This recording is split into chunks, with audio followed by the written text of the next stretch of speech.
For today's video, tuturuan ko kayo kung paano mag-load sa Dito SIM nyo or paano mag-avail ng Dito Todo 10 or 10 GB per day. Yung load niya 10 pesos lang. Sulit na sulit to. Sundan mo tong procedure na to.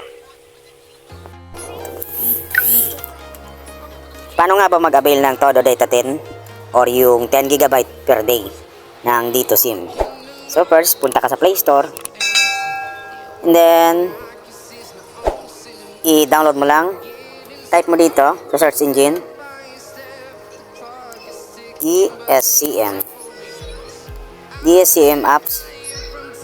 So dahil mayroon na tayo na i-download na natin, need natin i-open to.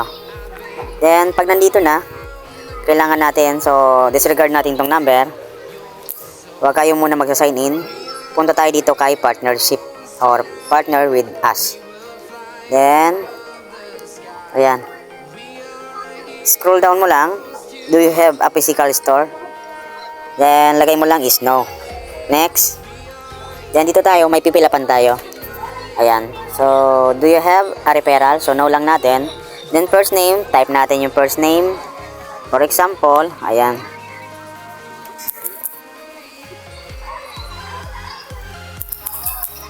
Ayan. Then maglagay lang tayo ng valid email address. Ayan, maglalagay lang tayo.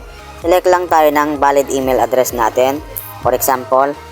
Then dito, register mobile number. Kahit anong mobile number pwede dito i-type. So for example, lagay natin is, ayan. Kahit anong mobile number pwede natin lagay dyan. Then sa region, lagay lang natin yung NCR. Then ito naman, select natin tong National Capital Region or NCR.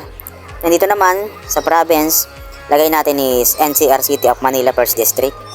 Then click natin tong City of Manila. At dito naman, select lang kayo ng, hanapin natin yung, ayan, Santa Cruz. Ayan, click natin tong Santa Cruz or Sampaloc. For example, Sampaloc, ayan. Then sa barangay, any of barangay pwede naman dito ilagay. So select lang tayo ng isa. Then click OK. Ayan. Dito naman sa address niya, lagay tayo ng address dito is, lagay natin is Ligaya. Ayan. Zip code. Dito na tayo pupunta sa zip code. Is lagay lang natin is yung zip code. Zip code naman tayo is lagay natin, type natin is 1008.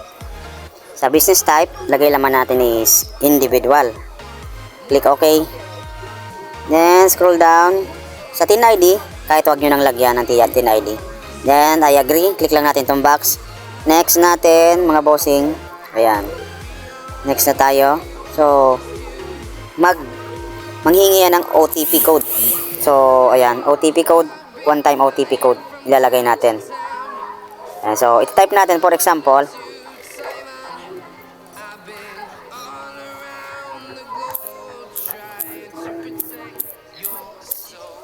yan. Then click natin tong proceed. So click natin tong done. Ayan, so ano natin, cancelan natin to. Then balik tayo sa application kay DSCM.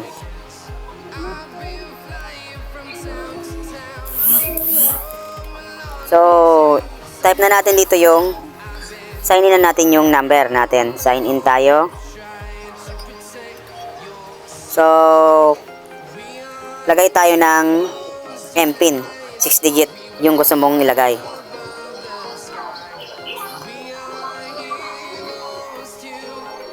Then ayan, so nakalagay na tayo.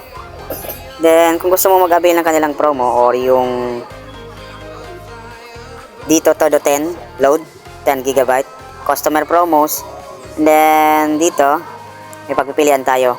So sideway nyo lang, scroll natin. So ito Todo Data 10. So ganyan lang. So kung gusto mo mag-avail ng promo, then tuturuan ko na din kayo kung paano mag-load dito. Back natin. Then, click natin tong bulk load. Ayan. Then, quantity.